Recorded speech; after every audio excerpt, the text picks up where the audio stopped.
Lëvizjes vetëvendose i kanë mbetur vetëm edhe 5 ditë për të siguruar shumicën parlamentare dhe të vënë në votim kabinetin qeveritar të propozuar nga Glauk Konjufca.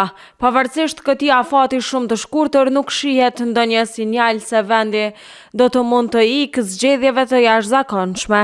Partia Demokratike e Kosovës dhe Lidhja Demokratike e Kosovës thonë se nuk janë kontaktuar nga LVV, ndërsa AOK ka refuzuar ftesën për takim, kur Ramush Haradinaj deklaron se nuk e shet të arsyeshme për negociata. E nga këto parti dje për lajmin e deklaruan se s'kan ndryshuar qëndrim dhe se nuk kanë vot për Konjufcën dhe kabinetin e tij. Ngjashëm situata qëndron edhe tek Nisma, madje nga PDK-ja kanë kërkuar caktimin e zgjedhjeve të ardhshme. Nëse LVV nuk siguron vota deri me 19 nëntor, kur edhe duhet bërë propozimi i kabinetit, vendi shkon në zgjedhje të parakohshme.